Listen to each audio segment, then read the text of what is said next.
Hi అండి, అందరికీ నమస్కారం. నేను మీ దీపాని. ఈరోజు ఎంతో రుచికరమైన పచ్చి కంది గింజల కర్రీ ఎలా చేయాలో చూద్దాము.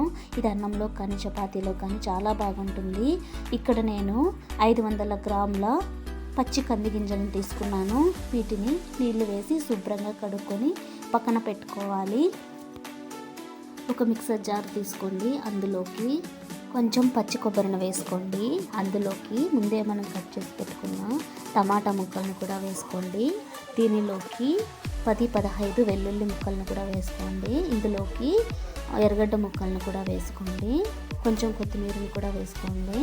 ఇందులోకి 1/2 టేబుల్ స్పూన్ పసుపు, 1 టేబుల్ స్పూన్ ధనియాల పొడి, 1/2 టేబుల్ స్పూన్ మసాలా పొడి, 1 టేబుల్ స్పూన్ కారం పొడిని కూడా వేసుకోండి.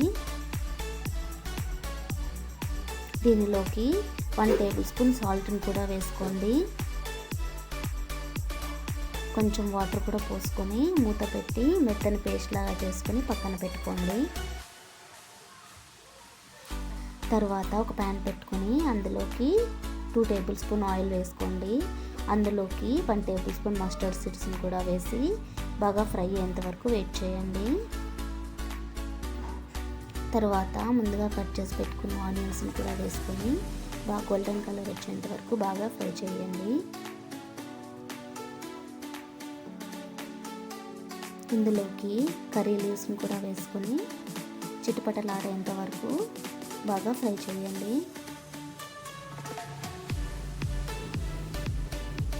ఇప్పుడు బాగా ఫ్రై అయ్యాయి. ఇందులోకి ముందే మనం కట్ చేసి పెట్టుకున్న టమాటా ముక్కలను కూడా వేసి మెత్తబడేంత వరకు బాగా ఫ్రై చేయండి. ఇది ఇప్పుడు బాగా ఫ్రై అయింది. ఇందులోకి ముందే మనం గ్రైండ్ చేసి పెట్టుకున్న మసాలాను కూడా వేసి పచ్చి వాసన పోయేంత వరకు బాగా ఫ్రై చేయాలి. మంట అనేది లో ఫ్లేమ్లో ఉండే విధంగా చూసుకోండి.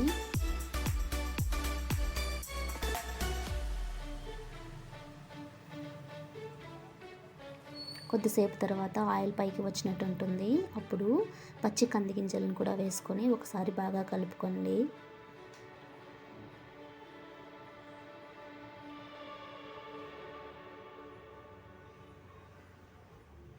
పది నిమిషాల పాటు మూత పెట్టి బాగా ఉడకనివ్వండి. 10 నిమిషాల తర్వాత మూత తీసి చూస్తే ఆయిల్ పైకి వచ్చినట్లు ఉంటుంది. అప్పుడు ఒకసారి కలుపుకోండి. ఇప్పుడు మనకు ఎంతో రుచికరమైన కంది గింజల పులుసు రెడీ. మీకు కానీ నా వీడియో నచ్చినట్లయితే ప్లీజ్ ఒక చిన్న లైక్ చేయండి. మరిన్ని వీడియోల కోసం నా ఛానల్ సబ్స్క్రైబ్ చేయండి. Thank you for watching.